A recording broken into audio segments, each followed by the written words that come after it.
Maestro. ¿No les escuchó? Sí, maestro. Ok. Entonces nos quedamos la clase pasada, estábamos viendo o iniciando a ver la seguridad en los cuidados del paciente, ¿no es así? Sí, Bien. Estábamos iniciando a ver esto, entonces vamos a dar un pequeño repaso. Seguridad en los cuidados del paciente. La seguridad del paciente queda definida como la ausencia de daños prevenibles en los pacientes y la reducción hasta un mínimo aceptable del riesgo de causarles innecesariamente daños al atender. Lo primordial en cualquier servicio de atención de salud es ante todo no hacer daño. Sin embargo, se ha demostrado que tanto en los países desarrollados como en los subdesarrollados o poco desarrollados, se causan muchos perjuicios a los pacientes que tienen graves repercusiones humanas, morales, éticas, económicas, las cuales se podrían prevenir. Para ello, ¿qué se hizo? Se emitieron metas internacionales o acciones esenciales, que ahora les llaman así, sobre seguridad de los pacientes. ¿Sí? En la imagen las pueden encontrar y creo que esto ustedes lo manejan a diario. La identificación correcta de los pacientes, la comunicación efectiva con compañeros de trabajo, con médicos, ¿sí? Para mejorar la seguridad en cuanto a la medicación de los pacientes, a la dosificación de los medicamentos, en fin. La cuarta meta, pues, es el cuidado de las cirugías, la cirugía correcta en el lugar correcto, al cliente, al paciente correcto, ¿sí? La quinta meta, el aseo de las manos. Y la sexta, la prevención de caída. Sin embargo, esto no es nuevo, ¿sí? El cuidado al paciente, el no hacerle daño, pues data desde que se elaboró el juramento hipocrático en la antigua Grecia. Y ustedes, como enfermeros, hacen vivir esa responsabilidad, ese compromiso que Florence Nightingale estableció en sus notas de enfermería a raíz de la guerra de Crimea. Si lo recuerdan, ¿verdad? ¿O no lo recuerdan? ¿No recuerdan su juramento, su paso de la luz? Sí, maestro. ¿Y qué dice maestro. y qué dice ese juramento?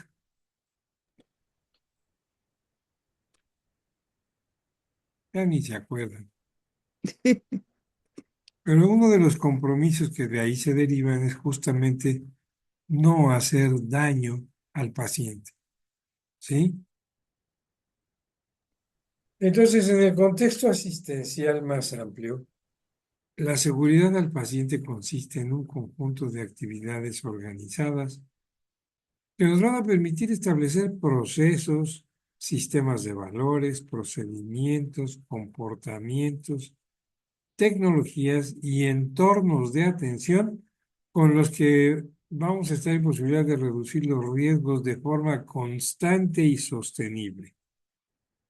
Prevenir la aparición de daños evitables, reducir la probabilidad de causarlos y mitigar sus efectos cuando estos se producen.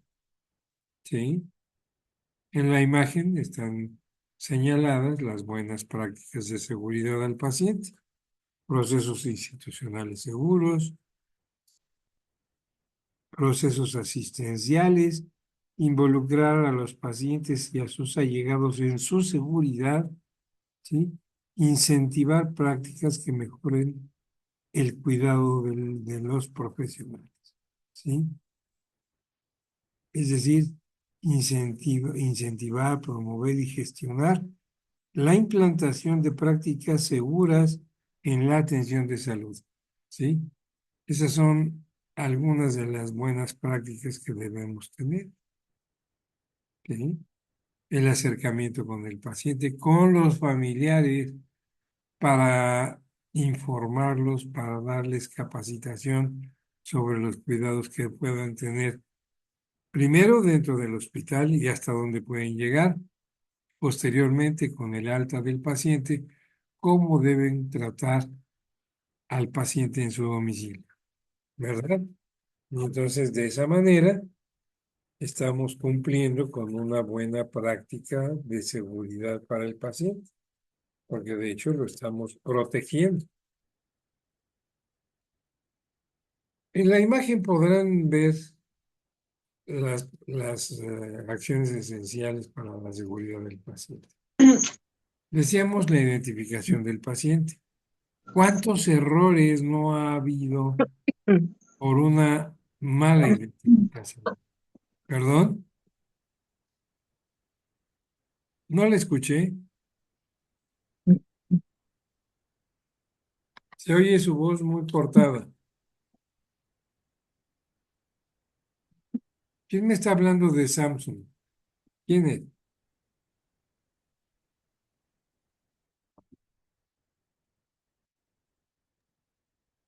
Buenas tardes, profesor.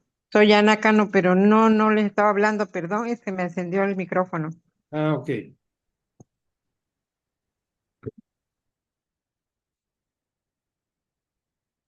¿Me escuché? ¿Me escuchas mejor? Hola. Sí, profe, lo escuchamos. Ok, muchas gracias. Entonces, yo les preguntaba cuántos errores no ha habido o cuántos daños no ha habido a pacientes por una identificación incorrecta. No nos fijamos en el expediente, no nos fijamos en los diagnósticos, no les preguntamos su nombre para corroborar esta situación. La segunda acción esencial es la comunicación efectiva con nuestros compañeros, con los médicos, con otros proveedores de salud, como pueden ser los técnicos de laboratorio, la gente de radiología, la gente de imagenología, ¿sí? La gente de dietología. Debemos tener esa comunicación clara, precisa, oportuna y sobre todo veraz, ¿sí? La tercera, seguridad en el proceso de medicamentos. Hay que estar atentos a la dosificación, hay que estar atentos al manejo de, eh, ¿cómo se llaman? Medicamentos ¿cómo le llaman a los medicamentos? De A alto las riesgo, de maestro. alto riesgo, perdón, gracias.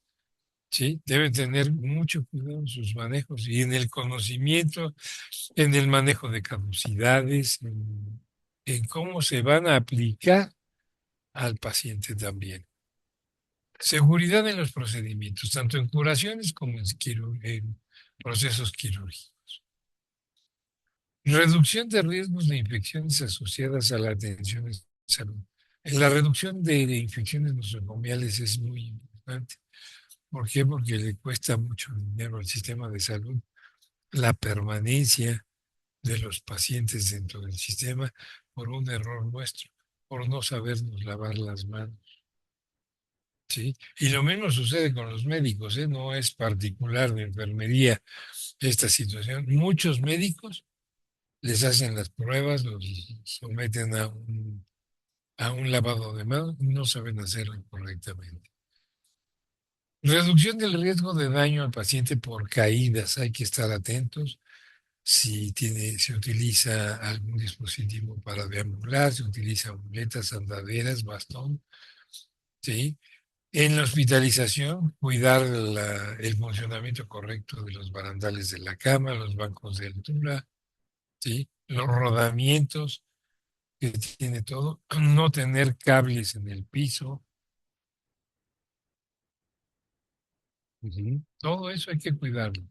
Registro de eventos adversos, registrarlos oportunamente y, y hacer las correcciones necesarias en cuanto a procedimientos. Y finalmente, desarrollar una cultura de seguridad del paciente, hacer un hábito, crear un hábito del manejo de la seguridad en el tratamiento al paciente. ¿Sí? ¿De acuerdo? Me imagino que sí conocen estas acciones, que Sí, a diario las utilizan, ¿verdad?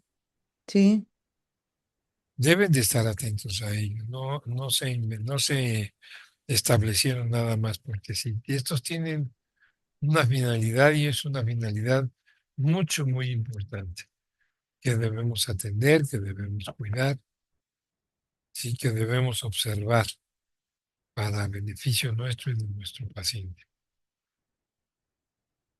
Fíjense, ahora les voy a platicar algo que se van a sorprender. Los daños o las causas habituales de daños en el paciente. ¿Qué tal? Primero, hablábamos de los errores en los medicamentos. Errores en la prescripción de medicamentos. Uno de cada 30 pacientes sufre daños como consecuencia de los medicamentos que toma. Y más de una cuarta parte de dichos daños son graves e incluso potencialmente mortales. ¿Sí? La mitad de los daños prevenibles asociados a la atención de salud guarda una relación con los medicamentos. Esto no nada más es en hospitalización, en urgencias, en consulta externa, en hospitalización. ¿Cuántos pacientes vemos al mes? A la semana. ¿Cuántos pacientes? ¿No saben?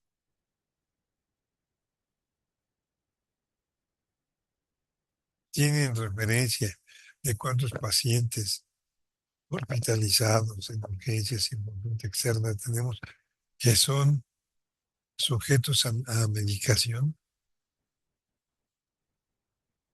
No, son muchos.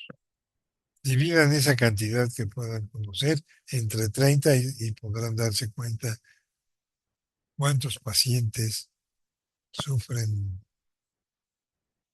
sufren en este tipo de situaciones. ¿Sí? ¿Qué tiene que hacer enfermería? Estar atentas a las dosificaciones, a las caducidades. ¿A qué más? A darse cuenta si el paciente es o no alérgico a determinados tratamientos. Así podemos prevenir algunos daños. Otra causa habitual son los errores asociados a intervenciones quirúrgicas. En el mundo se practican cada año más de 300 millones de intervenciones quirúrgicas. Estas intervenciones generan errores con una frecuencia que continúa siendo elevada a pesar de que se conocen sus posibles efectos adversos. Concretamente, el 10% de los daños prevenibles que se causan a pacientes se producen en este contexto, principalmente antes y después de las intervenciones.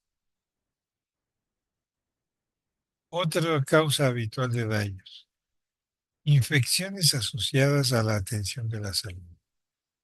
Un 14% de las infecciones se contraen durante la atención de salud, con una frecuencia que aumenta 6% cada año. Estas infecciones prolongan estancias hospitalarias, causan problemas crónicos de discapacidad, de resistencias a los antimicrobianos, de muertes evitables y gastos para los pacientes, para sus familiares y para los sistemas de salud, ¿verdad? Sepsis. La sepsis es un síndrome grave que se produce cuando nuestro sistema inmunitario responde con mucha intensidad a una infección de ese modo y causa daños en órganos y tejidos. Según las estadísticas, el 23.6% de los casos de sepsis que se atienden en los hospitales guardan relación con la propia atención de salud y el 24.4% de los casos resultan mortales. Estos manejos suenan catastróficos, ¿no? ¿Cuántos pacientes atendemos? ¿Cuántos se nos infectan o presentan este tipo de, este síndrome de sepsis? ¿Sí me escuchan? ¿Me están escuchando? Sí, maestro. Y luego, ¿ustedes se han puesto a pensar o han analizado las estadísticas para determinar estas situaciones en sus hospitales? Yo estoy hablando de manera general. No, yo no conozco el hospital de cada uno de ustedes, pero ustedes sí. ¿Y qué me pueden comentar sobre esto? Pues yo estoy en una terapia intensiva, maestro. Entonces allá se atienden muchos pacientes que ingresan por un choque séptico. ¿Verdad? Sí, Entonces los porcentajes que presentan o que resultan mortales pues son alarmantes, ¿no? y Debemos ¿sabe estar qué? Hay mucho atentos paciente con sepsis muchísimo. urinaria, choque de respiratorio, toda la sepsis. Hay un La problema muy mayoría pues grave. fallecen. La mayoría fallece y Sí, ya están los porcentajes que se manejan. Y estos son, digamos que muy amigables, ¿no? sí, Estamos hablando en general de los hospitales, pero particularmente se agravan las cosas. A lo mejor ese 24.4 puede aumentar. Si se reduce, pues bendito sea Dios, ¿verdad? sí. Otra causa habitual de errores que generan daños en el paciente son los errores del diagnóstico. Entre el 5% y el 20% de las interacciones entre médicos y pacientes se producen errores en el diagnóstico. ¿Qué tal? Debido a que los médicos no estudian, no checan las guías de práctica clínica, ¿sí? Y perdón, pero los médicos adscritos ya brillan por su ausencia en las consultas externas. Normalmente mandan al pasante o al interno, ¿verdad? Sí, es correcto. El Esto, residente. o al residente Residente es el que se hace cargo mayormente. y estudian difícilmente. Sí, Parece que se les insulta el pedirles que estudien. Hay algunos de ellos que sí se aplican, que sí son gente atenta a la profesión, y pero hay muchos comprometidos. otros, hay otros, la mayoría no lo son. Sí, Permítanme, no me quiten, nada más, cambiarlas 2 o 3 veces. Ándale. Entonces, entre el 5 y el 20% de las interacciones entre médicos y pacientes, en ese porcentaje, sí, hay errores en el diagnóstico. Son muchos. ¿Cuántas gentes se atienden? Vamos a pensar en consulta externa. ¿Cuántas consultas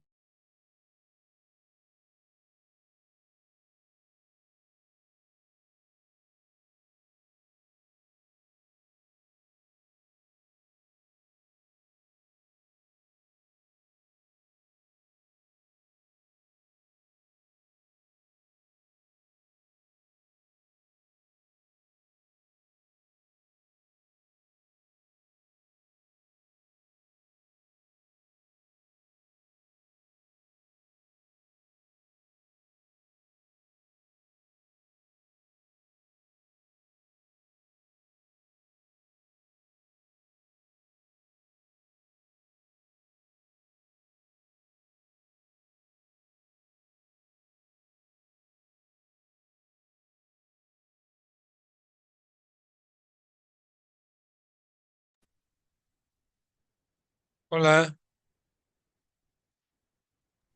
Sí, maestro, le escuchamos. ya me escucharon, es que me botó Sí, la plataforma, ya permítanme. le escuchamos.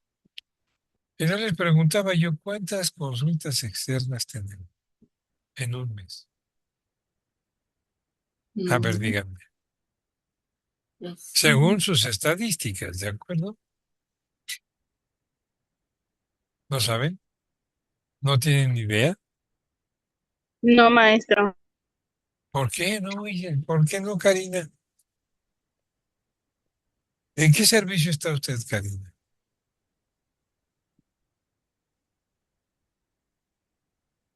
Karina Izaguirre, Mande, maestro. ¿en qué servicio está usted? Yo estoy cursando ahorita hospitalización. Ok.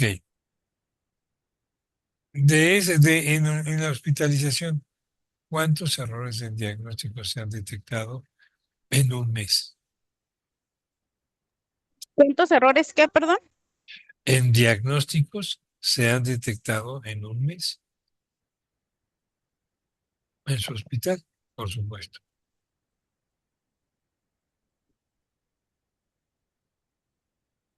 Porque ustedes como enfermeros, me imagino que también hacen un diagnóstico de acuerdo con los síntomas que Patologías. presenta el paciente, ¿no?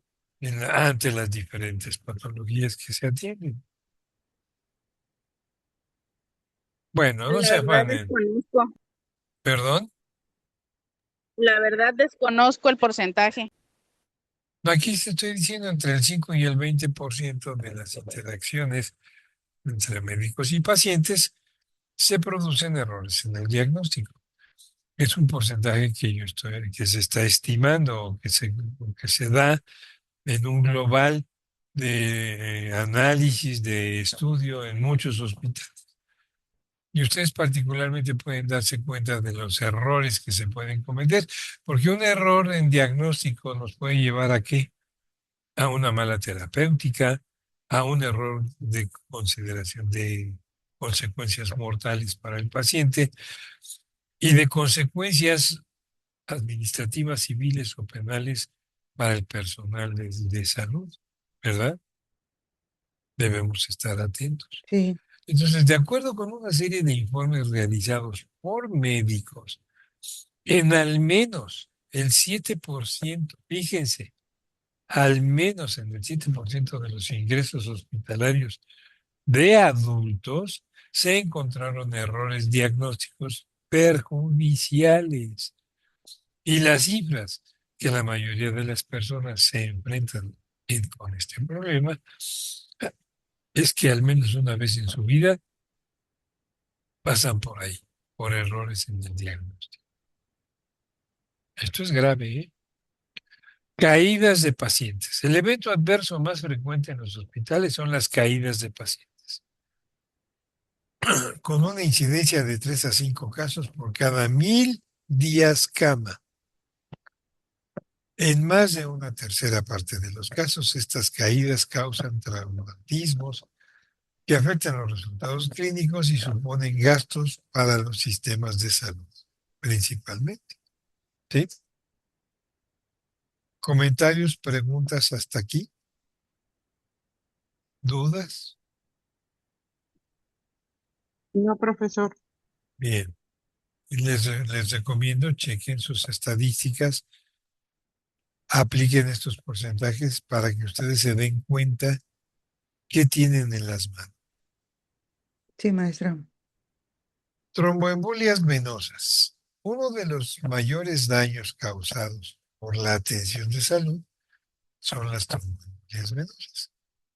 Comúnmente se conocen como embolias o como trombos.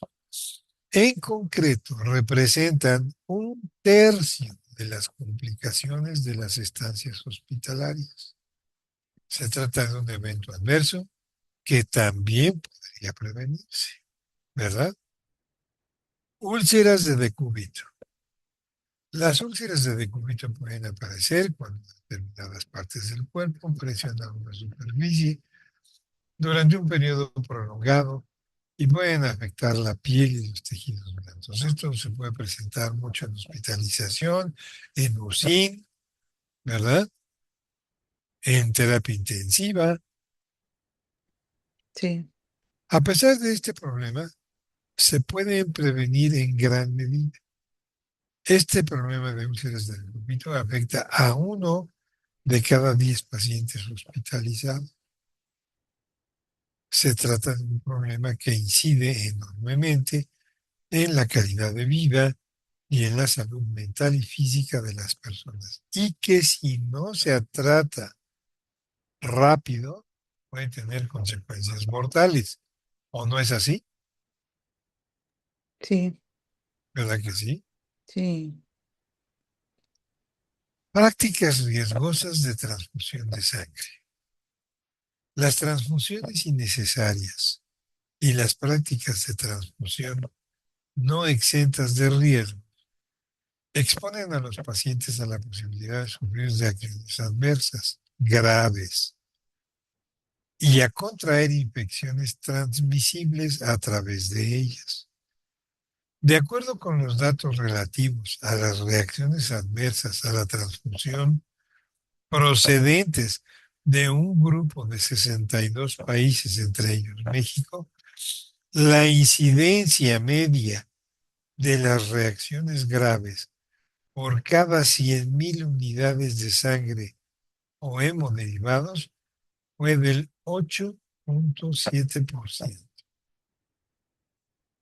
¿Qué tal? ¿Qué, qué piensan ustedes ante estas cifras? ¿Estamos actuando con seguridad? ¿Nos hace falta capacitarnos más? ¿Qué pasa?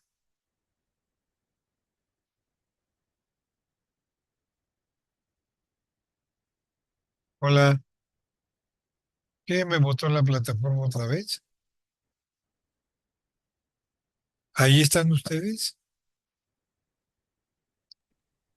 Sí, aquí está. Gabriela. Sí, profe. Entonces, a ver, dígame, ¿les comió la lengua el ratón o qué pasó? No, pues de acuerdo a las estadísticas, pues sí nos falta un poquito más de conocimiento, yo creo, ¿no? Sí, la estadística está muy arriba.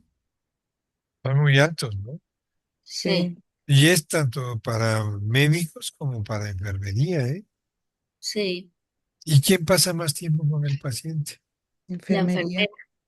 Entonces tengan mucho cuidado, porque tengan la plena seguridad que por ese manejo de tiempo ante el paciente, ustedes pueden ser sujetas de cargar con esas culpas.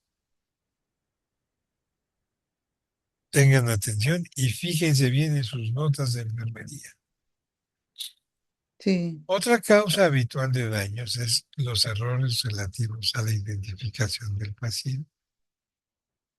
No identificar correctamente a un paciente puede ocasionar muchos problemas y repercutir gravemente en la atención de salud que se le presta.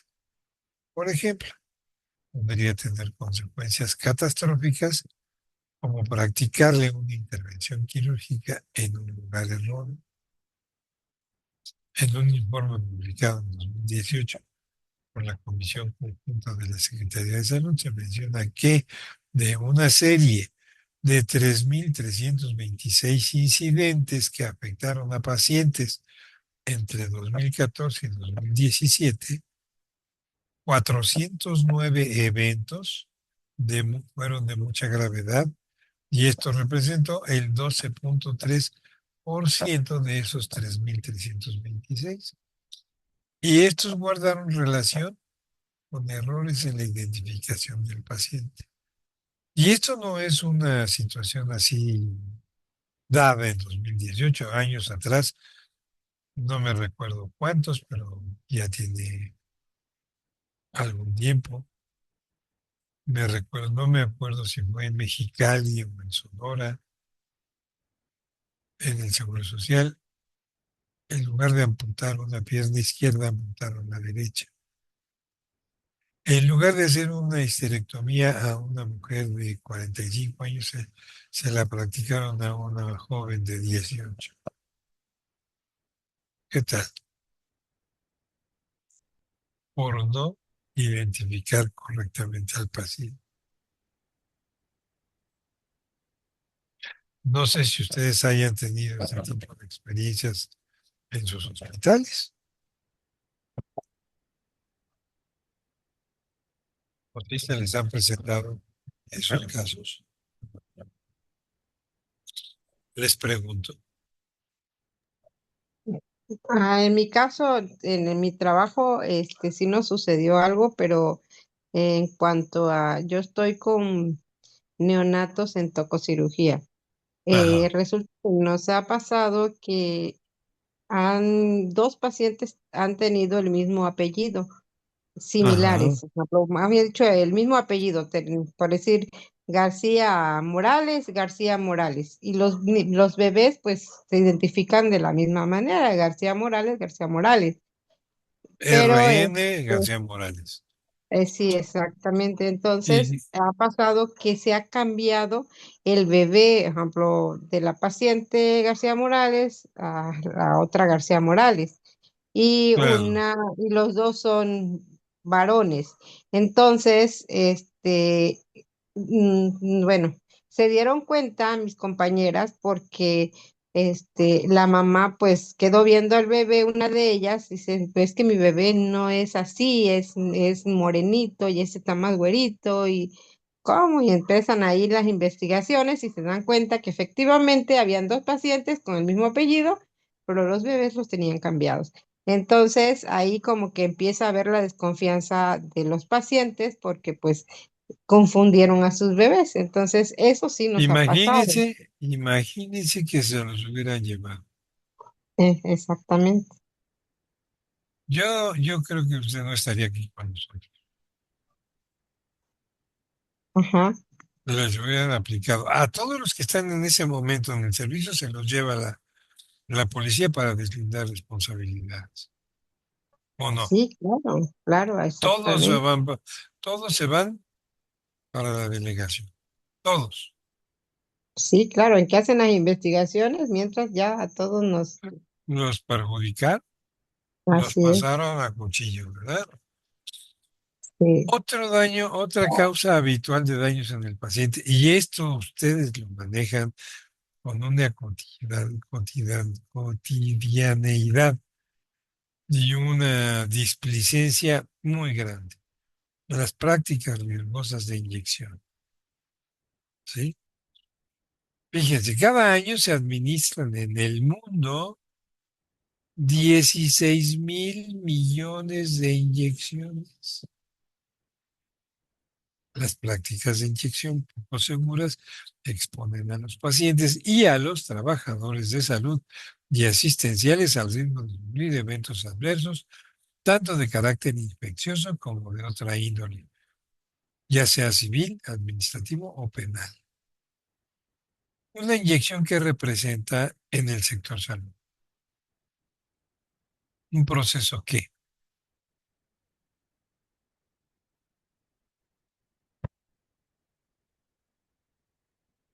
¿no saben?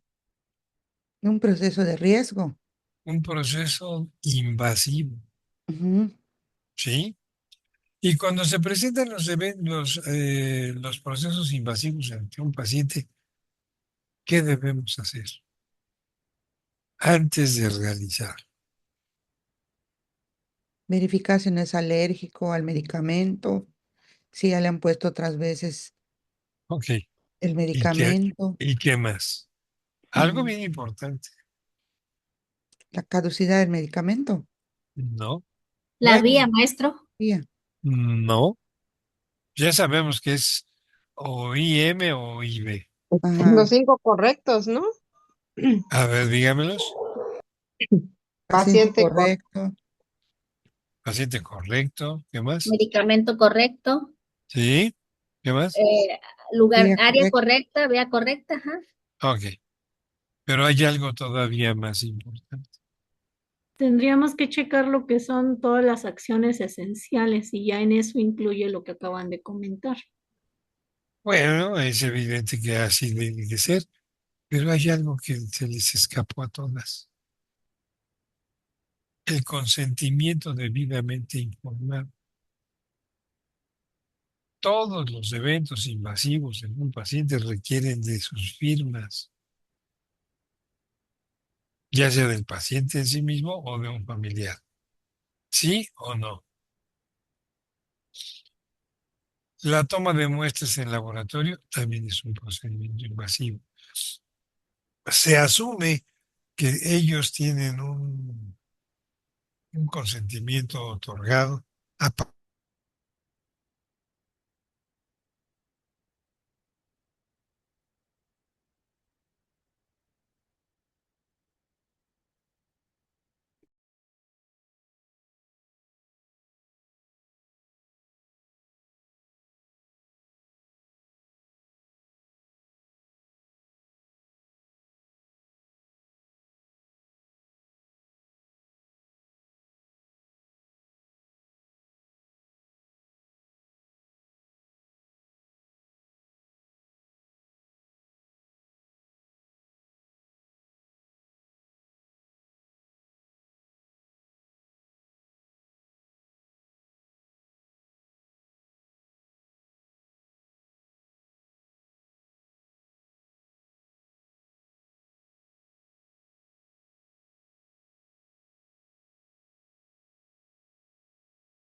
Ya estoy con ustedes otra vez.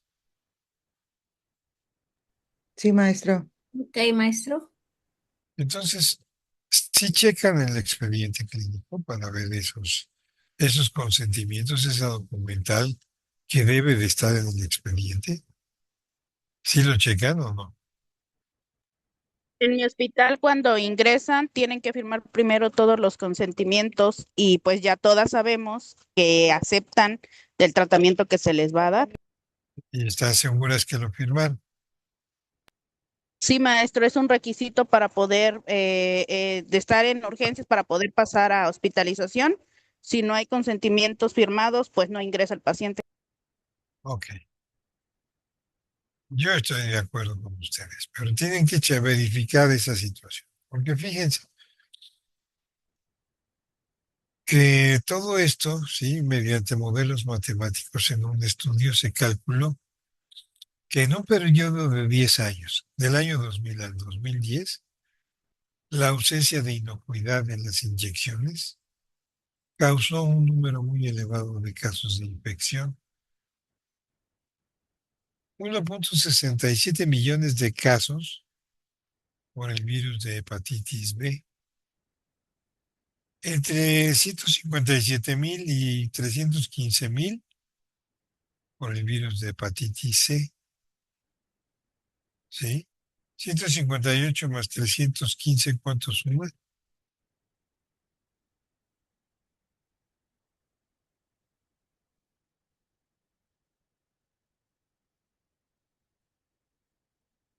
A ver, vamos a ver. ¿Cuánto dijo, maestro? 157. 157 más 315. 472. ¿Entre dos? Entre dos, 200, 236 236,000 mil. infecciones por hepatitis, por el virus de hepatitis C. Sí. Ujú. Y entre 16,900 o 17,000 en números redondos y 34,000 por VIH. ¿Qué tal? ¿De quién es la culpa de todo eso? Yo les pregunto, ¿eh? El personal, En general, personal de enfermería, el sí. personal de salud. Ujú, ¿Quién aplica las inyecciones normalmente? Las enfermeras. ¿Sí? sí, Hasta hay chistes de eso, ¿no? Que llega la enfermera, hay caricaturas de enfermeras que llegan con la jeringa en la mano como si fueran banderillas, ¿no? A un toro.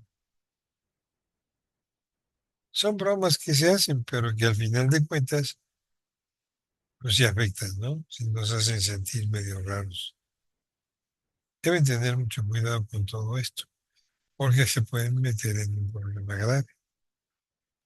sí, Todas estas situaciones, todos estos daños que se pueden causar al paciente por no haber cuidado la seguridad, están sumamente extendidos, son problemáticos y pueden producirse en todos los entornos y en todos los niveles de atención. Hay muchos factores implicados en ello y a menudo están interrelacionados con esas prácticas. En cualquier incidente que cause daños a un paciente, suele intervenir más de un factor como los que les voy a mencionar, ¿sí? Factores sistémicos y organizativos, como la complejidad de las intervenciones médicas, como los procesos y procedimientos incorrectos, como las alteraciones en la coordinación del flujo de trabajo, porque las enfermeras, pues, nunca se ponen de acuerdo, todo el tiempo están peleando en el trabajo y la atención. Las limitaciones de recursos, la dotación inadecuada de personal y la adquisición de competencias. ¿Cuándo estudian? ¿Cuándo se capacitan? La citan a una capacitación, no asisten, ¿sí? Otro tipo de factores que influyen, los factores tecnológicos, como las cuestiones relacionadas con los sistemas de información sanitaria, problemas relacionados con las historias clínicas electrónicas o con los sistemas de administración de medicación o con el uso indebido de la tecnología. Factores humanos y comportamentales o de conducta. Mala comunicación entre el personal de salud. Muy mala, ¿eh? Dentro de los equipos asistenciales y con los pacientes y sus familias, fíjense, entre el personal mismo, ¿sí? Con el paciente y con los familiares. Falta de trabajo en equipo, cansancio, síndrome de desgaste profesional y sesgos cognitivos. Factores relacionados con el paciente.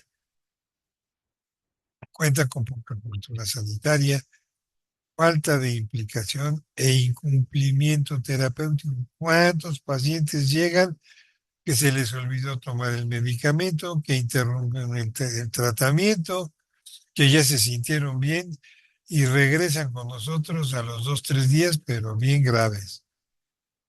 ¿Cuántos no se presentan así? Factores externos, ausencia de políticas federales, estatales, municipales en salud, incoherencia de las normas, presiones económicas y financieras y problemas asociados al entorno natural, cómo vive la gente, cómo están integradas las familias, tienen trabajo o no tienen trabajo, el comportamiento de la comunidad, cómo es, hay violencia intrafamiliar, hay incremento de delincuencia, se cuenta con agua potable, con servicios municipales como drenaje, agua potable, luz eléctrica, servicios de transporte, recolección de basura. Todos esos factores impactan en salud. aunque usted no lo crea, dice Ripley, ¿verdad? Todos ellos, todo esto que les estoy mencionando son causas habituales en causas, en daños graves al paciente. Graves o medios graves. Pero al final de cuentas es responsabilidad de enfermería atender adecuadamente esto.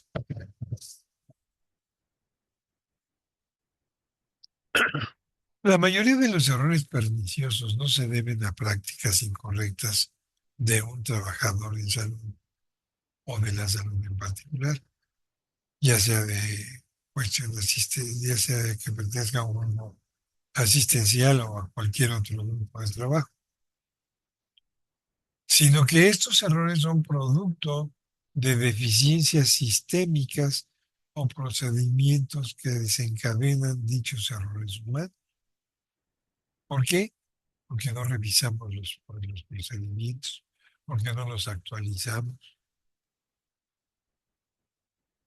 Para conocer todas estas causas de los errores que se producen durante la atención médica, debemos de dejar de buscar culpables y adoptar un planteamiento más sistémico. ¿Sí? Yo no voy a culpar a una enfermera de un error mío como médico, o ustedes como enfermeros no van a buscar culpar a un médico. Deben de dejar a un lado esa práctica y fijarse más en la organización del hospital, en sus políticas, ¿sí? En su sistema de trabajo. ¿De acuerdo? Hasta aquí, preguntas, dudas, comentarios. Maestro, ¿Perdón? todo bien.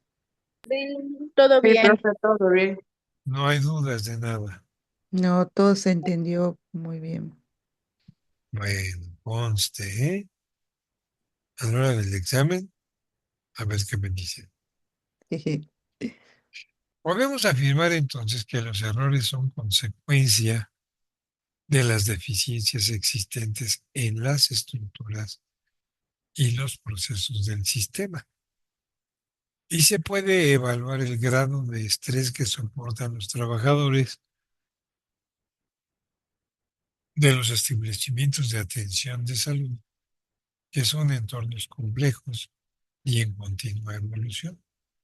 Con todo este cambio de enfoque, no implica pasar por alto las posibles negligencias y conductas incorrectas del personal de salud que dan lugar a un nivel de atención insuficiente. ¿Sí?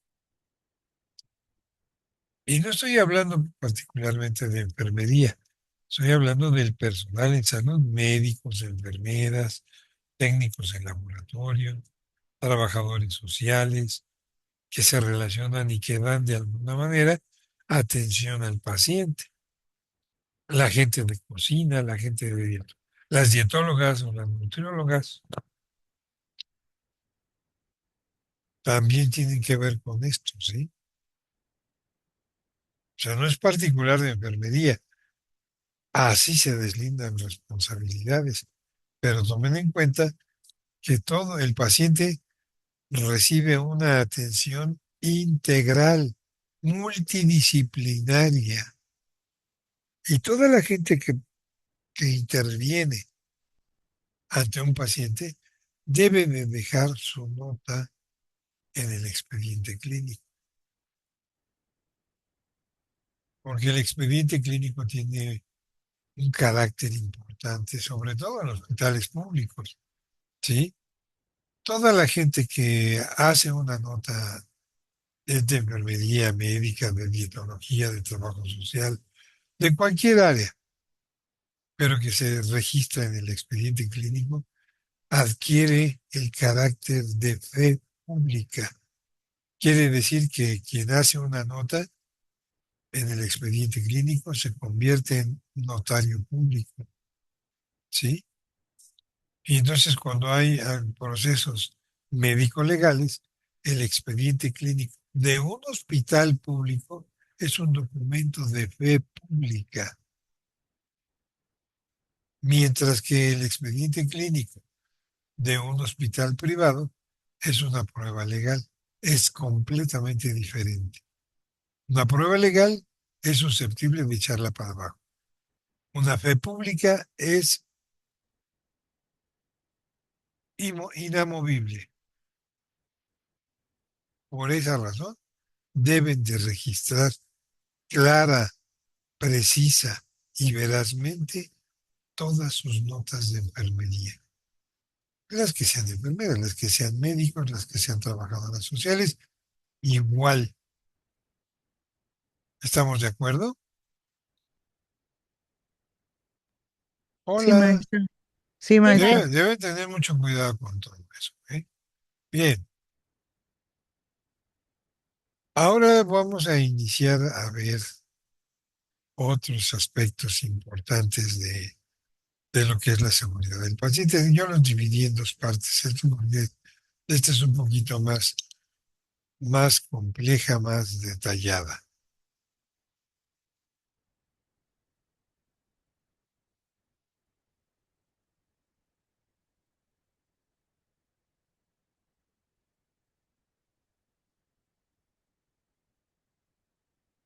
¿Me están escuchando? ¿Ya ven la imagen o no? sí, sí la cambió. Sí, Sí, la profe, vemos. ya se ve. ¿Qué dice? Gestión de cuidados en enfermería. Muchas gracias, ya estamos en lo correcto. Bueno, aquí vamos a platicar un poquito de esa cuestión de cuidados y de un poquito de administración, ¿sí? En el sentido de los cuidados, la importancia de la administración de enfermería se establece en la importancia de llevar esta disciplina más allá de lo que es enfermería o lo que es el cuidado de la salud y hacer que esta labor sea realizada de manera eficiente. Actualmente la administración en enfermería permite mejorar los servicios asistenciales, formar grupos de trabajo en equipo y utilizar los recursos de manera organizada y eficaz, en beneficio del paciente principalmente. En México, hace algunos años apareció el licenciado José Antonio Fernández Arenas y el ciclo administrativo, ¿lo conocen ustedes? ¿Cómo se No, integra el profe. ciclo? El ciclo administrativo está compuesto de cuatro elementos: planeación, organización, dirección y control. ¿Sí? Al principio de la época en que surge la administración científica, el ciclo administrativo se componía de cinco elementos, que era la previsión, la planeación, la organización, la dirección y el control. Solamente le agregaron la previsión. Entonces, ante esto, en los primeros años en que se empezó a estudiar la administración a nivel universidad en México, Antonio Fernández Arenas desarrolla una serie de análisis y reduce esos cinco elementos en tres: en planeación, en implementación y en control. Sí, dentro de la planeación, pues estaba la previsión de los planes o de las acciones que uno tenía, la programación o la determinación de objetivos y la organización, que era o que se encargaba o más bien que se encarga de establecer las responsabilidades para cada área de acuerdo con el organigrama. Entonces, implementar las acciones a lo que yo me quiero dedicar requiere de una integración ¿de qué? De equipos de trabajo, de una dirección, de saber qué curso van a tomar nuestras acciones, a dónde quiero llegar, a través de qué, de un buen sistema de comunicación. ¿De quién depende la comunicación? Del director, ¿sí? O del cuerpo de gobierno del hospital, ¿sí? Y el tercer elemento de Fernández Arenas es el control. En el control, bueno, está la medición, a través de los indicadores, la comparación de áreas o de departamentos, quién es más productivo que otro, ¿sí? Y de acuerdo con los resultados de esas evaluaciones y de esas comparaciones, pues o se confirman o se corrigen las acciones o el plan de acción que se tiene planeado. Todo esto a qué nos lleva a manejar adecuadamente nuestros recursos para obtener muy buenos resultados. Y entonces, Fernández Arenas no descubre el agua tibia ni el hilo negro, pero sí nos ayuda a pensar un poquito más acerca del ciclo administrativo, ¿sí? No tan amplio, no tan complejo, y eso nos va a ayudar a nosotros a desempeñarnos de manera un poco más adecuada, ¿verdad? Y entonces la planificación, según Fernández Arenas, dice que es un curso de acción basado en el análisis de un problema, ordenándolo y programando el tiempo necesario para su solución. Es decir, establecer objetivos y metas. Los objetivos, ¿qué deben de ser? Claros, precisos, oportunos, medibles, alcanzables y temporales. Es decir, se establece un tiempo para lograrlos, ¿no? En la implementación está eso, ahí se organiza e integran los recursos necesarios, cuáles humanos, financieros, tecnológicos, materiales, ¿sí? Y por materiales no nada más se circunscribe en cuanto al hospital se refiere, no solamente se circunscribe a medicamentos y material de curación y soluciones, no. Los recursos materiales son papelería, textiles, grapas, clips, lápices, engrapadoras, focos, pilas para los laringoscopios, pilas para el estuche de diagnóstico, focos para las lámparas satelitales, focos para las lámparas de pie, aceitito para las básculas, pilas recargables para las básculas pesa bebé. Todo eso son recursos materiales, ¿sí? Eso ustedes se tienen que dar cuenta, no todo el tiempo, para todo el año, porque ustedes a través del POA solicitan todos esos elementos, ¿sí? Y deben poner atención a qué están haciendo, cómo lo están haciendo, cuántas gentes se integran en sus departamentos y no solamente en los meses de julio y agosto que hacemos un paquetito o un itacate de cosas para la escuela. Lápices, plumas, clips, grapas, papel bond, etcétera, etcétera, etcétera. ¿Sí? No les estoy diciendo nada a ustedes en particular, pero habemos muchos que hacemos nuestro itacate. ¿Sí? Y finalmente el control. El control es el establecimiento de un sistema que nos permita reconocer los logros en relación a los objetivos. Esa es la medición. Es la apreciación del resultado de la ejecución en comparación con el plan, ¿sí? Y se establecen las causas de desviaciones y las medidas para su corrección o para su eliminación. ¿De acuerdo? ¿Alguna pregunta, algún comentario sobre esto?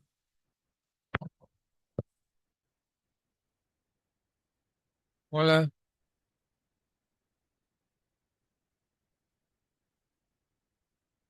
¿ahí están todavía ustedes? Sí, maestro. ¿Y entonces por qué no me contestan? Parece que estoy hablando solito. ¿No tienen dudas? ¿No tienen preguntas que hacer? ¿Algún comentario sobre todo esto? ¿No? Por ejemplo, en la implementación que usted dijo, que son los recursos materiales, el control pudiera ser que escasez, que no se hizo una buena planificación para escasez de medicamentos, de material Claro. de curación. ¿Y Es por qué eso, no ¿no, maestra? se, a ver, y por qué no se hizo una buena planificación, Gabriela? Es de Gabriela Pacheco, ¿verdad? Sí, sí, sí, maestra. ¿Por qué? Pues yo pienso que pudiera ser como usted nos platicó, que de las 10 enfermedades más comunes en mi hospital, pues no se hizo esa valoración que debería ser, ¿no? Y llega el que a fin de año ya pues no hay gasas, se acaban los medicamentos, los antibióticos. ¿Verdad? Sí, Eso es por la falta de checar, primero, del desconocimiento de las patologías que se atienden.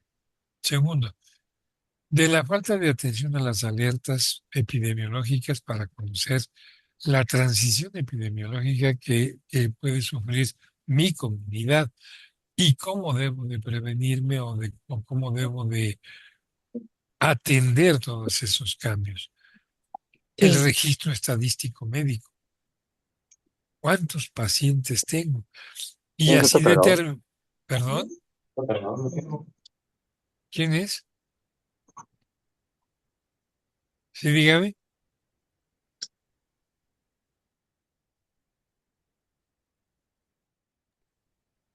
Me quitaron la idea.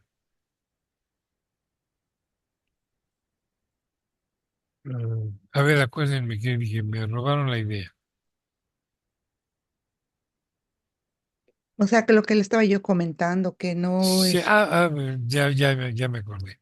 ajá, A través de la estadística, del análisis de las estadísticas de nuestros registros, pues también vamos a determinar el ciclo que tienen las enfermedades. ¿Sí? sí, Hay temporadas muy altas en cuanto a partos. Por ejemplo, las que están en loco, hospitales materno-infantiles o en tococirugía, pues se dan cuenta que en junio y diciembre son meses muy altos de nacimientos, ¿sí? sí, Es una referencia nada más estadística. Las ujú, enfermedades diarreicas se presentan en primavera y verano, otoño e invierno registran enfermedades respiratorio, respiratorias, ¿sí? O, sí, o lesiones oftálmicas, o cuestiones de esa naturaleza. Pero debemos saber qué tenemos que atender y con qué debemos trabajar. Y de acuerdo con esa información de enfermedades, de tiempos, de cantidad de gente que se nos presenta y de los ciclos de las enfermedades, pues hacer la solicitud correspondiente de medicamentos y de material sí, de curación, así como de equipo, como textiles, como formatos, como papel bond para sacar copias, como plumas para hacer los registros en los expedientes, en fin, todo sí, lo necesario para trabajar, todo lo necesario. Porque yo les apuesto lo que quieran, que les piden pilas para los laringoscopios y no hay. ¿Quién las pidió? Pilas para el estuche de diagnóstico. ¿Quién las pidió? sí. Pilas para marcapaso también, ¿Y quién las pide? sí. Bueno, nosotros le Nadie. pedimos a la jefatura. Pero nadie las pide. No hacen el seguimiento adecuado. Si ustedes se la piden a la jefatura, pues hagan el seguimiento. Oiga, jefa, me falta esto. Pilas para los Acuchec, para las glicemias también. ¿Verdad? Sí, Todo eso. ¿Quién la solicita? Van al almacén. Oye, den una pila para mi glucómetro. No, pues no tengo. Dame una pila para mi oxímetro. No, pues no hay. ¿Quién las pidió? sí, ¿Dónde las solicitaron? Están insertas. Si ustedes realizan un chequeo de un documento que se llama clasificador por objeto del gasto, ahí están todos los capítulos de gasto, todas las partidas presupuestales, No las quiero hacer bolas, ni las voy a meter ahí. ¿Sí? Pero si quieren consultarlo, se llama clasificador por objeto del gasto. Lo pueden encontrar en internet. Y Ujú. se darán cuenta de las necesidades que tienen que cubrir. ¿Mm? Bien. Entonces, estos son los tres elementos que determina Antonio Fernández Arenas, que prácticamente cubre los cinco o los seis elementos con los que originalmente se manejó el ciclo administrativo. Entonces, la administración, bajo ese punto de vista, posee herramientas que aplicadas al ramo de los sistemas de salud pueden ayudar a este sistema a desarrollar una visión de conjunto del sistema, optimizando recursos humanos, técnicos, financieros y materiales para poder llevar a las instituciones de salud a un estado de crecimiento y eficiencia. ¿Sí? La visión que se pregona en los hospitales se manifiestan tres cuadritos. En todos los hospitales y por todo el hospital encuentran un cuadrito que dice misión, otro cuadrito que dice visión y otro cuadrito que dice valores. ¿Sí? La visión no es otra cosa más que las estrategias de crecimiento del hospital. ¿Y la misión cuál es? Sus objetivos y sus metas a corto plazo. ¿Sí? Eso es lo que significa. Pero debemos aprender a leerlas, a conocerlas, igual que los valores. ¿Sí? Entonces, una organización que otorga servicios de salud es una empresa pública. Es pública porque sirve a una comunidad. Y es empresa porque tiene objetivos y metas establecidos en todos sus niveles que deben cumplirse con economía y con eficiencia. El desafío de los sistemas de salud en nuestro tiempo consiste en desarrollar capacidades, ¿sí?, administrativas en las personas encargadas de dirigir, ¿correcto? Fíjense, desarrollar capacidades administrativas en las personas encargadas de dirigirlos. En la actualidad se solicita a los directores que tengan por lo menos ¿qué? Administración. Un curso de administración. ¿Qué están haciendo ustedes? ¿Por qué están estudiando administración? A ver, platíquenme. Porque es Pues bien, pues porque es bien padre. en mi caso, maestro, Ajá, que me dieron una confianza en mi servicio donde estoy como encargada. ajá, Entonces, mi visión pues es mejorar mi trabajo en correcto. favor de mi servicio, de mis compañeros y de los pacientes. Pues todo Tener esto lleva, una visión más amplia de lo claro, que es, pues, administración. es que usted va a tener que administrar porque independientemente de pasar visita a sus pacientes, de practicar una curación, pues tendrá usted que llevar a cabo algunas labores de orden administrativo, como es la aplicación de indicadores, como es la evaluación de la calidad, como es el manejo de recursos, como es la solicitud de equipamientos, la relación interdepartamental que debe tener enfermería con todo el hospital, porque no son ínsulas de poder, son complementos de trabajo con otros departamentos, ¿o no es así? Sí, sí. Entonces Yo tiene tengo que que ver verse con laboratorio, con con todos, rayos X, con con, las traba- con las dietología, dietas, con los camilleros, con o todo sea, mundo, con con los ropería, ambulantes, la ropería. Tengo que con la pedir ropa. lavandería, Sí, la lavandería, exacto. con los transportes, con los ambulantes. ¿Tiene que ver también o no? Pues no tanto así, porque yo estoy en una unidad de terapia intensiva. Bueno, sí, pero usted va a necesitar trasladar a un paciente Ah, de sí, terapia sí, intensiva para algún a estudio. Sí, una sí, tomografía axial sí, computarizada exacto. y lo van a Sí, trasladar. Y usted le como tiene que pasó dar, esta semana. ¿Le le puedo tiene- contar algo, maestro? sí, claro, Como por pasó favor. esta semana, por ejemplo, que teníamos 4 pacientes para TAC Ajá, y los 4 cilindros de oxígeno estaban prácticamente vacíos. No tenemos el transportador para llevar a los pacientes, el ventilador de transporte está echado a perder y una pieza y no se ha renovado. Entonces teníamos que pasar a 4 pacientes y con el riesgo de que llevándolos con el cilindro se termine el oxígeno y son pacientes entubados. claro. Entonces Y lo que que, hicimos es sacar los cilindros del carro de emergencia y así se fueron trasladando los pacientes y pues y le gracias tienen a que dar Dios digo que instrucciones, todo fue bien. le tienen que dar instrucciones al ambulante, al asistente del Sí, ambulante. de hecho, maestro, hasta el jefe le dijimos, jefe, es que Claro. yo ya hablé y no hay el oxígeno, no hay los cilindros. O sea, ¿el qué más va a hacer?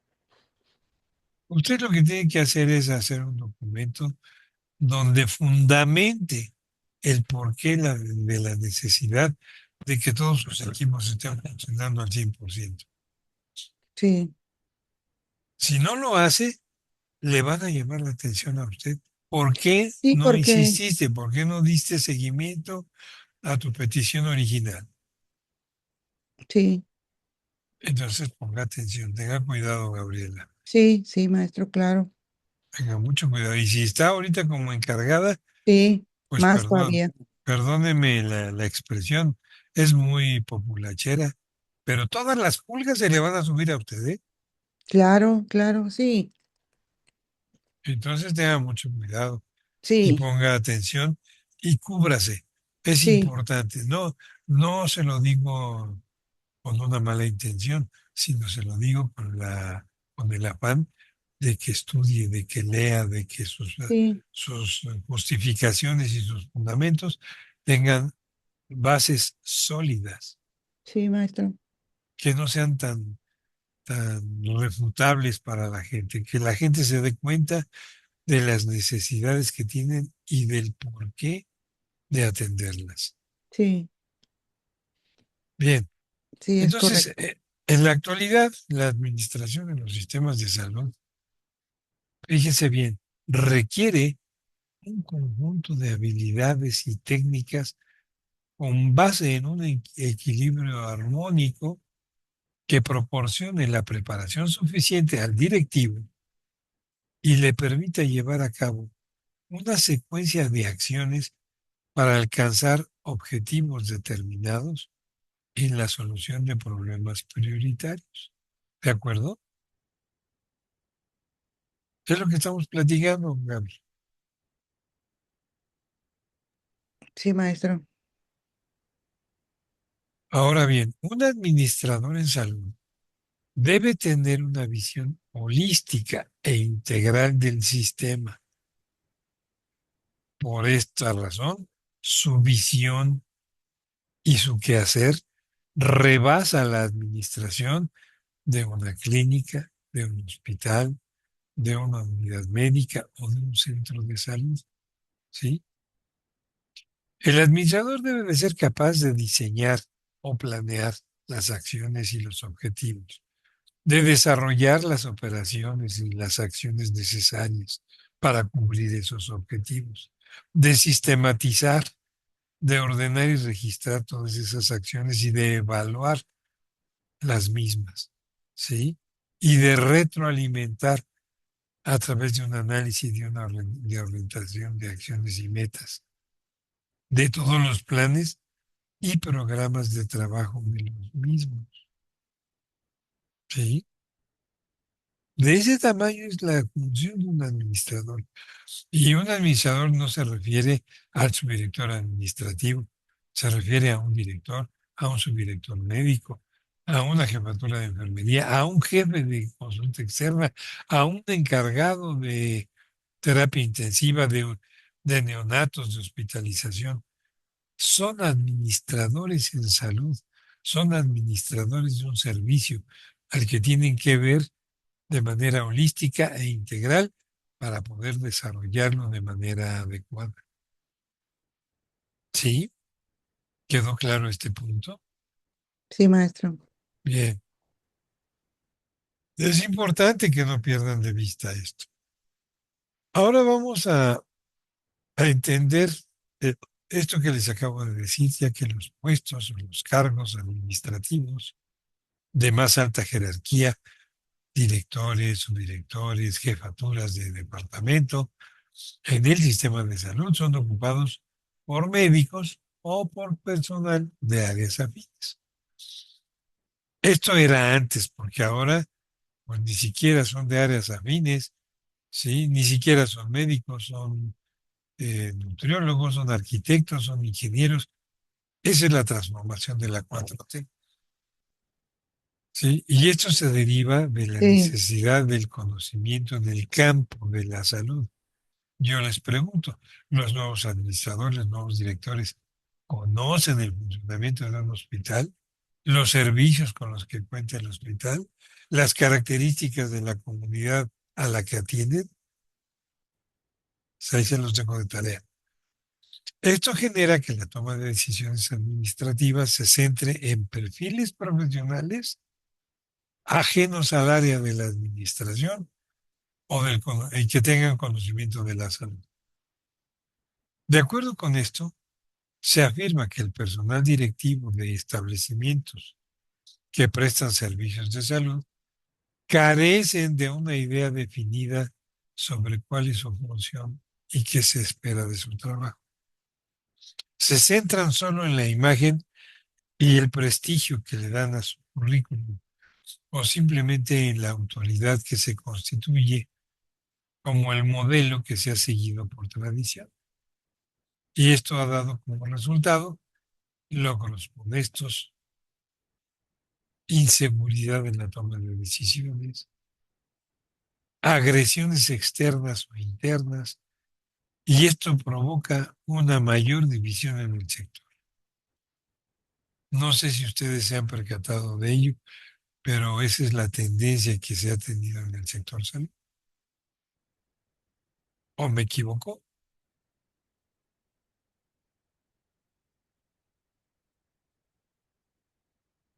Hola, estoy equivocado en esos conceptos. no, maestro. Entonces, aplíquense, ¿sí? Estudien mucho, porque ahora enfermería ya ocupa cargos de subdirecciones y de direcciones de hospitales. Ya ocupa cargos de Secretaría de Salud en los estados. Y ustedes pueden lograr lo mismo. ¿Sí o no? Sí, ¿Verdad que profe. sí? Sí. Sí, maestro. Entonces, una correcta administración de las organizaciones de salud nos va a permitir optimizar los recursos disponibles para que de esa manera se pueda ofrecer una atención más eficiente y eficaz a todos los usuarios. La administración no es algo que vaya a resolver todos los problemas, pero sí nos va a permitir formar un orden operante en la mente de los directivos y vincularlo a un proceso. ¿Cuál? El de la administración, el proceso administrativo, la planeación, la organización, la dirección y el control de todas mis acciones dentro del hospital. Y de esa manera se creará una estructura analítica de marcada utilidad en la práctica diaria. ¿De acuerdo? Sí, maestro. Hasta aquí. Ahí antes de entrar al proceso administrativo aplicado en enfermería. Comentarios, preguntas, dudas que tengan de lo que hemos visto.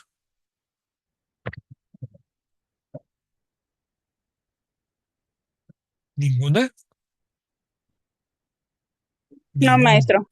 Todo está claro, todo está entendido. ¿Sí?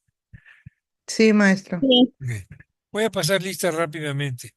Voy a nombrar solo los que me faltan de registro. Diana Alfaro.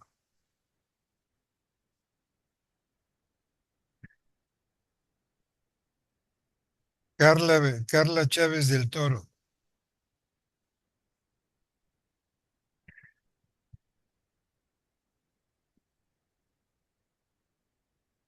Carla del Ángel.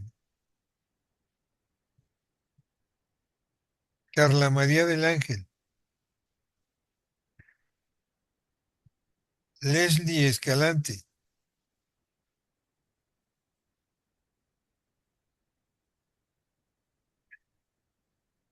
Jimmy Escobar. Presente, maestro. Gracias. Janet González Reséndiz. Alfredo Hernández. Adrián Alfredo Hernández.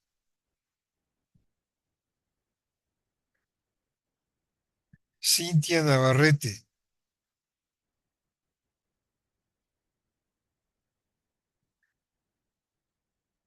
Laura Núñez.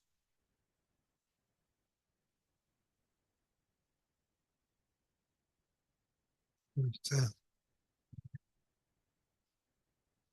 Abeli Rodríguez. Gisela Toski. Nada más. Los demás tienen ya su asistencia registrada. Gracias, maestro. Gracias a ustedes. Bien, entonces vamos a platicar, ya que todo está muy claro y entendido, vamos a platicar lo que es el proceso administrativo. ¿Cuál es el proceso administrativo que les dije? ¿Qué era? ¿Cómo se componía? El ciclo administrativo, ¿cómo se compone? Es la planificación, la implementación y el control. Correcto, eso según Fernández Arenas. Lo que conocemos nosotros comúnmente es la planeación, la organización, la dirección y el control. Muy bien, muchas gracias. Entonces, ese proceso administrativo, sí, tiene que ver con la gestión. Gestionar es asumir y llevar a cabo las responsabilidades sobre un proceso. Esto puede ser empresarial o puede ser personal, ¿sí? El ciclo administrativo, la planeación, la organización, la dirección y el control, no solamente es para las empresas, también es para mi persona. ¿Cuál es la misión de Gabriela? ¿Cuál es la misión de Ana? ¿Sí? ¿Cuál es mi misión? ¿Se lo han preguntado? ¿Cuál es mi visión? ¿Cómo me quiero ver en 2 o 3 años? ¿Cuáles son mis objetivos? ¿Cuáles son mis estrategias de crecimiento? Y lo mismo que nosotros pensamos se puede aplicar a una empresa.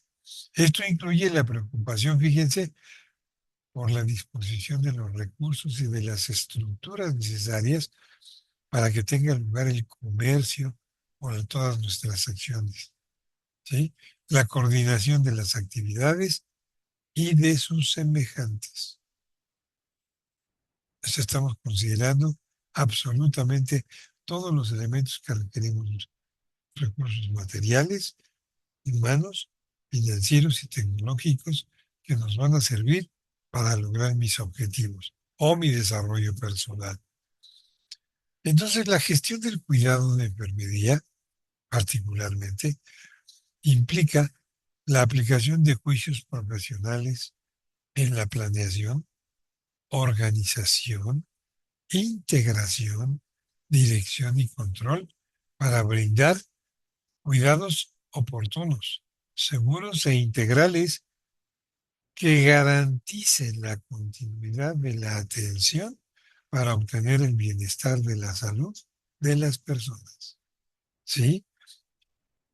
Aunque ustedes no lo crean, ustedes dicen, bueno, yo estudié enfermería porque es una carrera que tiene implicaciones científicas, pero tiene más implicaciones sociales y administrativas que cualquier otra.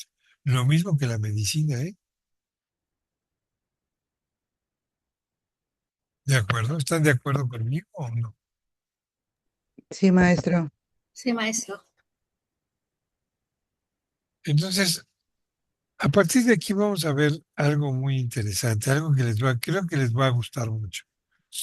Vamos a revisar lo que es el cuidado bajo dos connotaciones. La primera va a ser la histórica. Esta connotación se relaciona con los cuidados que se otorgan al ser humano con el objeto de mantener la vida y la sobrevivencia. Y la segunda connotación que vamos a revisar es la filosófica, con la finalidad de contextualizar sus orígenes en el desarrollo de la humanidad y de los valores que se le han asignado por parte de los profesionales de enfermería. ¿Sí? Esto no lo inventé yo, ¿eh? Esto también lo establecieron compañeros de ustedes de profesión, ¿sí? Compañeros enfermeros. ¿De acuerdo? Ahora se van a sorprender de muchas cosas.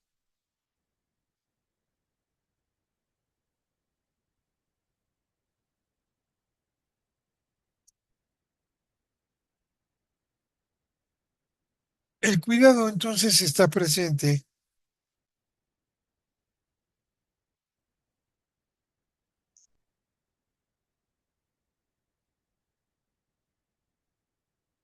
Permítanme un segundo.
Perdón, muchas gracias.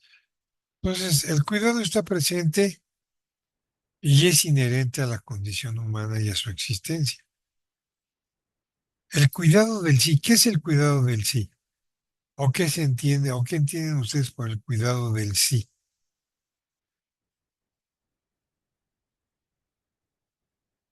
Gabriela, Ana, Jimmy, a ver, Mm, díganme, ¿qué entienden por eso? o sea que es un cuidado de ¿Qué un es el todo, cuidado del sí?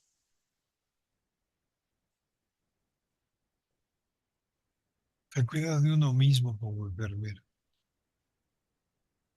El cuidado del sí es el cuídate a ti mismo y del otro. ¿Quién es el otro? En este paciente. caso, el paciente. ¿Sí? Y entonces el cuidado se convierte en un acto ético, estético y ontológico que impulsa el desarrollo de la persona cuidada y el ser cuidador hacia la búsqueda del bienestar en el proceso de vida-muerte. ¿Sí? El personal de enfermería, para no entrar en polémicas de las enfermeras y los enfermeros, no. El personal de enfermería dimensiona el cuidado como poder terapéutico que tiene para sí misma y para los demás. Devuelve la esperanza de existir para alcanzar la autonomía. ¿Correcto? Sí. Bien, ¿Qué más? dígame. Sí, Jimmy, dígame. Sí, bien. Entonces, empezamos a ver la connotación histórica del cuidado. Esta connotación se relaciona con los cuidados que se otorgan o se otorgaron o se otorgaban al ser humano con el objeto de mantener la vida y la sobrevivencia. Creo que esa finalidad o ese objetivo no se ha perdido, ¿verdad? En el cuidado, mantener la vida y sobrevivir a ella, ¿no? Sin embargo, en la época prehistórica los cuidados eran la alimentación, la vivienda, la protección, la recreación, el confort, el transporte y las necesidades de socialización, ¿sí?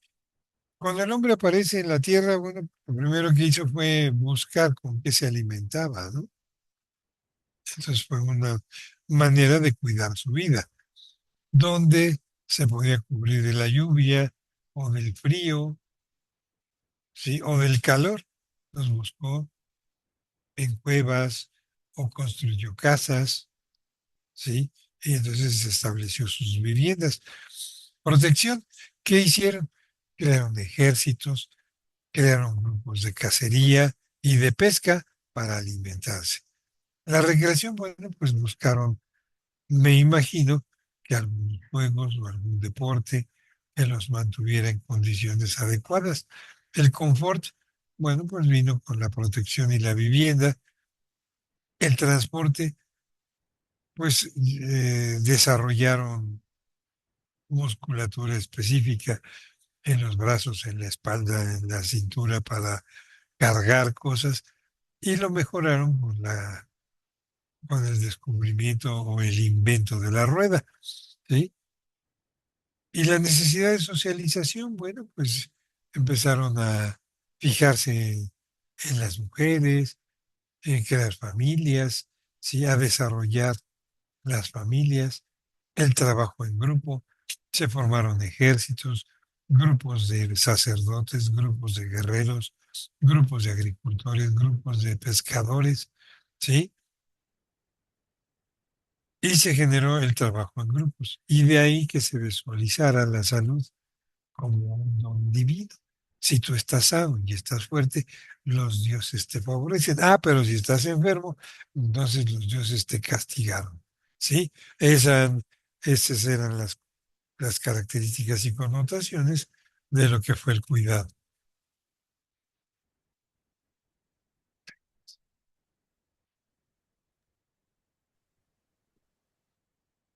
¿Sí?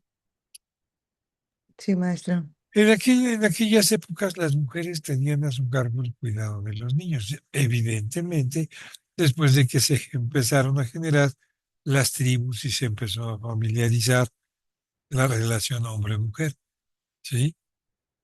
Las mujeres tenían a su cargo el cuidado de los niños y de los ancianos. Al mismo tiempo, ayudaban en los partos y entre las prácticas de higienizar y de alimentar fueron introducidos los comportamientos de tocar, sobar y de desarrollar actitudes afectivas, ¿sí? Eso creo que no ha cambiado. El afecto sigue siendo parte del trabajo de la enfermera, sí, principalmente de la mujer, como que desarrollan un sentido maternal con el paciente. Y en cuanto a los varones enfermeros, pues también tienen esa responsabilidad de desarrollar esas actitudes afectivas, ¿sí? No desarrollan actitudes maternales, pero sí paternales de protección y de cuidado, ¿verdad? ¿O usted qué piensa, Jimmy?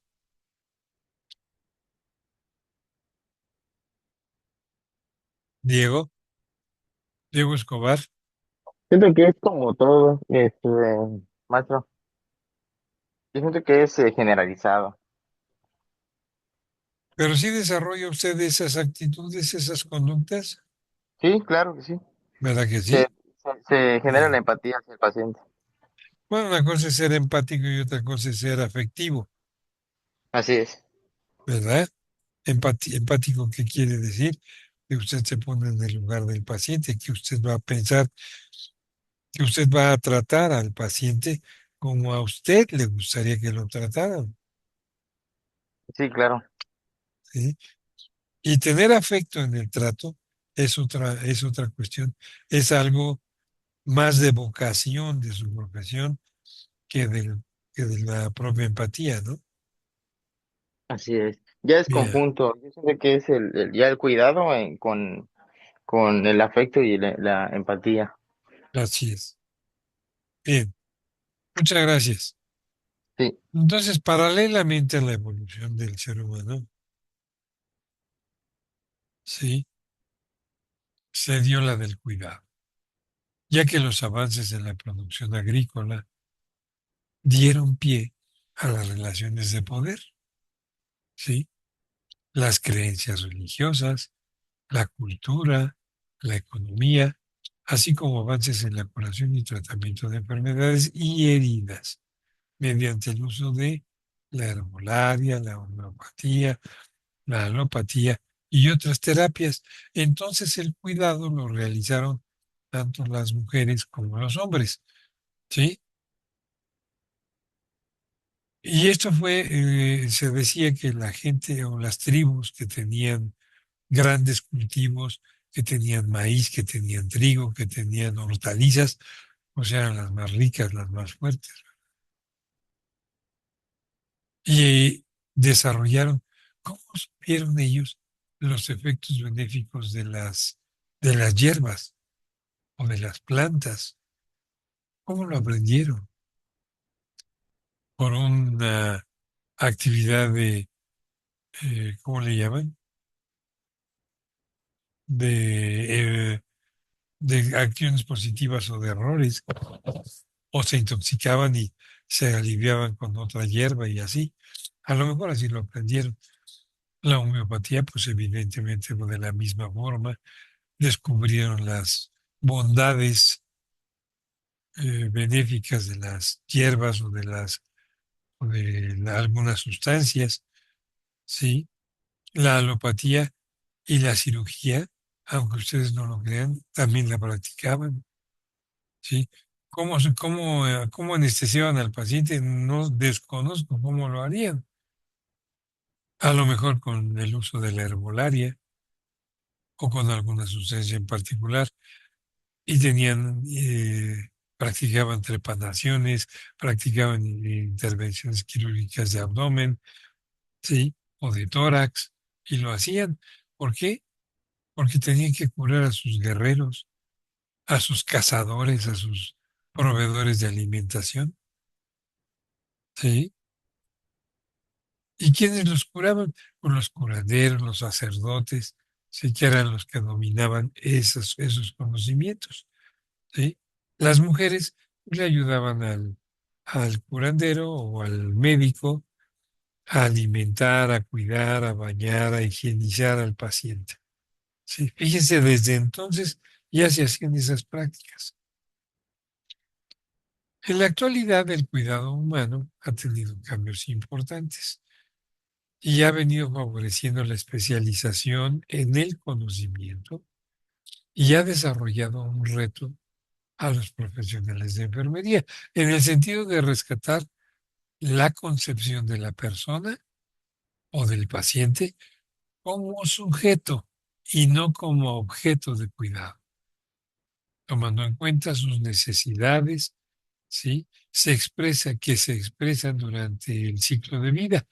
De igual modo, se reconoce que la persona posee dimensiones sociales, culturales, espirituales y afectivas que interactúan con el medio donde se desarrolla y ahí se establecen los procesos de comunicación, identificación, comprensión, empatía y proyección para lograr la cultura del autocuidado y preservar y optimizar la salud del individuo y la del medio ambiente. ¿Sí? ¿Está claro este concepto? Sí, maestro. Sí. Entonces debemos de Debemos de cuidar a nuestros pacientes con esta idea, ¿sí? Entonces, la gestión del cuidado enfermero es la expresión del trabajo amoroso, científico y técnico que la enfermera realiza junto con la persona con el propósito de desarrollar sus potencialidades para construir formas de bienestar, mantener la vida, recuperar la salud o prepararla para la muerte. Todo esto ocurre en los diferentes escenarios donde se desarrolla o donde se procura la salud. ¿Sí? ¿Están de acuerdo? Sí, maestro. Bien. Considerando todo lo mencionado, se concibe a la persona como la unidad esencial del cuerpo que le permite mediar entre la naturaleza, la cultura y el espíritu, como un ser único, indivisible y particular, ¿sí? Con características espirituales, emocionales, físicas, culturales, religiosas y sociales, que piensa, que siente, que quiere, que desea, que tiene alegrías, que tiene tristezas, objetivos y planes que le posibilitan su autorrealización, la libertad y la acción. Sí, todo esto nos permite sugerir que la acción del cuidado enfermero está infundido por la filosofía, pues implica el análisis de los propósitos de la vida humana, de la naturaleza del ser y de los valores presentes en el cuidado y el discernimiento para el bienestar de la persona. ¿Hasta aquí algún comentario, alguna pregunta, alguna duda?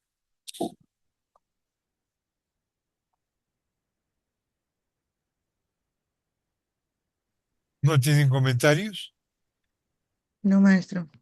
No, profe. Ok, No, maestro, gracias. todo está claro. Sí. Ok. Ahora vamos a empezar a ver las consideraciones filosóficas de las que es sujeto y objeto nuestro estudio. Empezamos por ver y analizar lo que nos dice Martin Heidegger. Sí, Martin Heidegger, que vivió de 1889 a 1976, fue un filósofo alemán, fenomenólogo y hermenéutico, y desarrolló una obra que se llamó El ser y el tiempo. En ella alude que el cuidado o cura o Sorge, como lo llama él, en alemán Sorge, que significa cuidar de o velar por. Eso quiere decir Sorge. Entonces, este es el cuidado de las cosas y el cuidado de otros. Heidegger expresa que es característica del hombre estar siempre viendo por su propia vida, cuidando de ella para satisfacer sus necesidades básicas, pero también las superiores, y todo es cuidado. El ser humano está inserto en un mundo y no se puede concebir fuera de él, ¿verdad? Entonces, desde que nosotros nacemos, aprendemos a cuidarnos. ¿Quién nos enseña a cuidarnos? Nuestros padres, ¿verdad? Primero, nuestra iglesia, desde el punto de vista religioso. Cuidamos nuestros físicos y nuestros espíritus. ¿Sí? En la escuela, cuidamos lo que aprendemos, cuidamos nuestras propiedades. Sí, cuando somos niños, nuestros carritos, nuestro trompo, nuestras pelotas. Y cuando crecemos, ¿qué? Nuestro dinero, nuestro carro, mi ropa, mi persona. ¿Sí? Yo satisfago, aprendo a cuidar mis necesidades básicas, a satisfacer mis necesidades básicas, pero también las superiores, mis conocimientos, mi desarrollo. ¿sí? Entonces el hombre debe tener una existencia auténtica.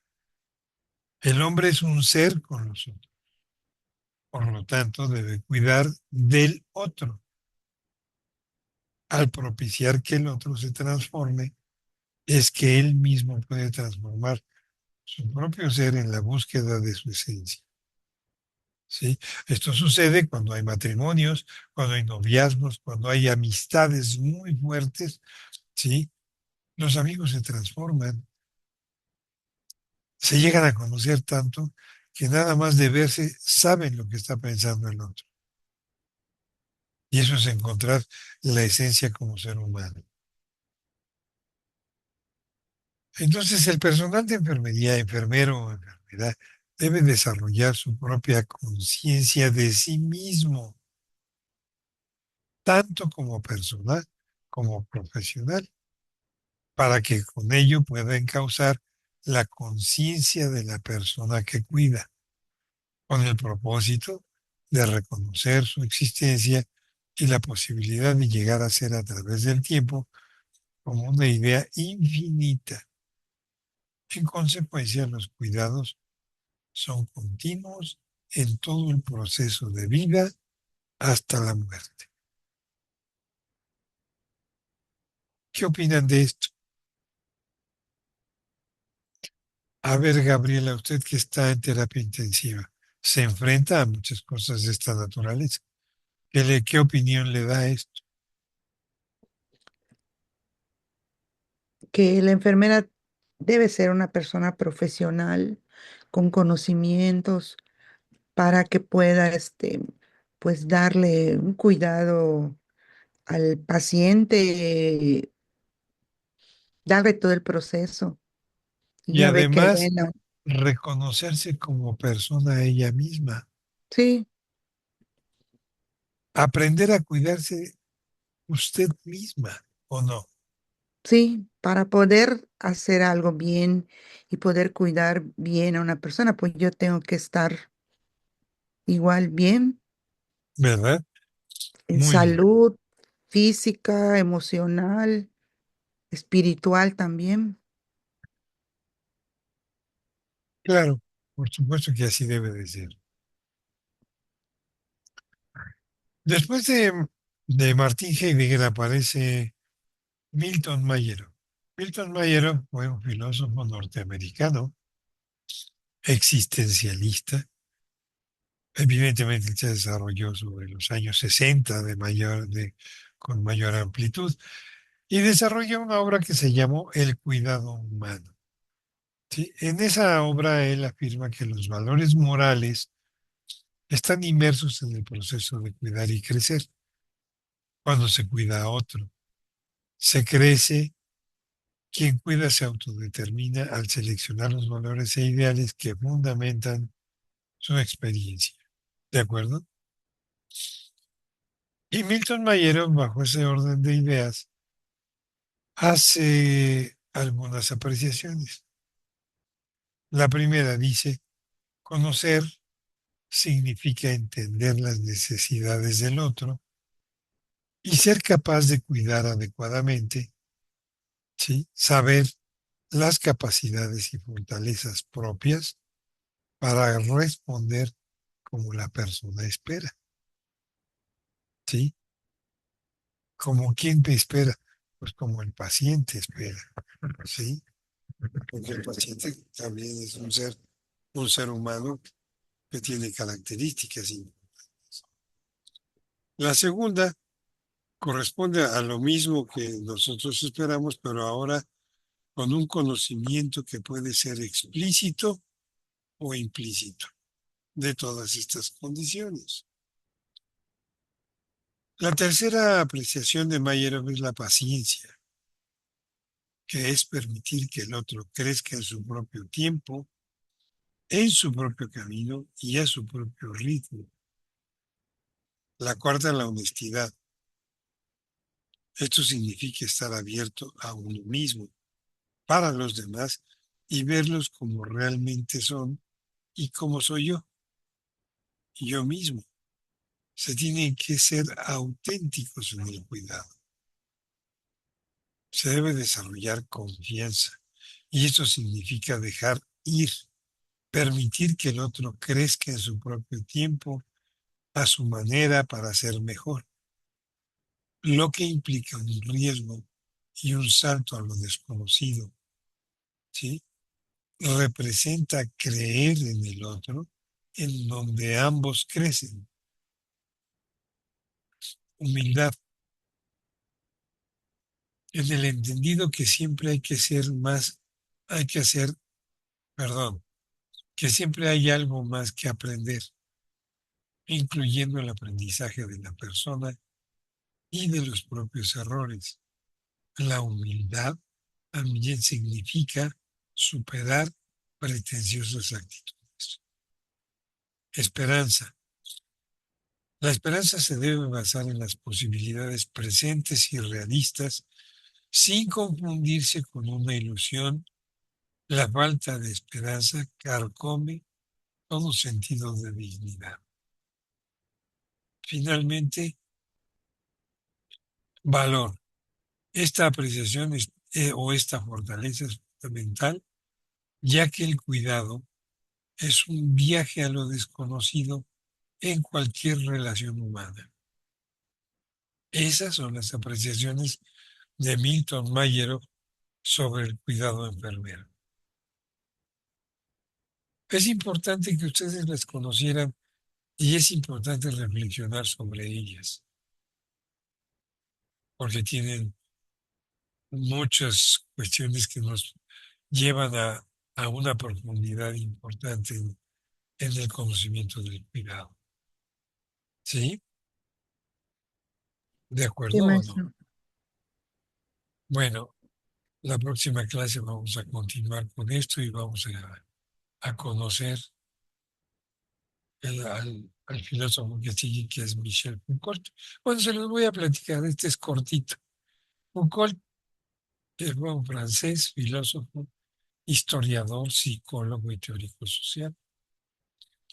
Él sustentó que el cuidado de sí, ya habíamos hablado de sí mismo, se inicia desde el pensamiento griego en el decir, cuídate a ti mismo. Todo esto representó una visión ética, ontológica, en donde la reflexión de la libertad implica el cuidado de uno mismo o del sí, además de ser manifestación y constitución del ser. Cuidar de sí es conocerse, formarse y superarse a uno mismo. El cuidado de sí es ético en sí mismo e implica relaciones complejas con los otros, ya que el comportamiento de la sociedad, de la libertad, conlleva una manera de relacionarse y de ocuparse con los otros. Esa fue la idea de Foucault. Aprende a cuidarte de ti mismo. Conócete, fórmate, supérate. Y así podrás estar en posición de cuidar a otro, ¿verdad? Sí, maestro.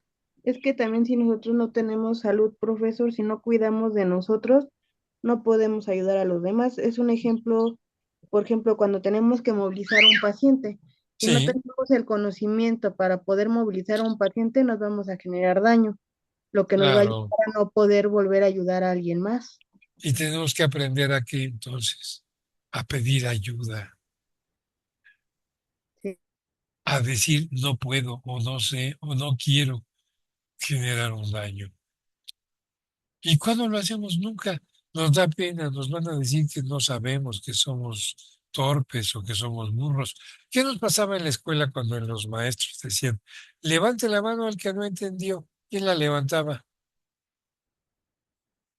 Nadie, porque no querían que les dijeran que eran burros, ¿verdad? Eso pasaba en la primaria, ¿sí o no? Sí. Sí. Y nunca nos hemos quitado esa costumbre de no pedir ayuda, de reconocer que nos falta conocimiento en algunas cosas, de reconocer que otros se manejan mejor que nosotros en algunas acciones. Cuando hacemos eso, es que nos conocemos nosotros mismos, es que nos estamos formando y nos estamos superando. Porque si trabajamos junto con aquel que trabaja mejor que nosotros, ¿qué hacemos? ¿Qué estamos haciendo ahí? Estamos aprendiendo, ¿no? Estamos creciendo, ¿verdad? Eso es lo importante. Muy bien, hasta aquí nos quedamos. Déjenme ver, Sí, maestro. es la...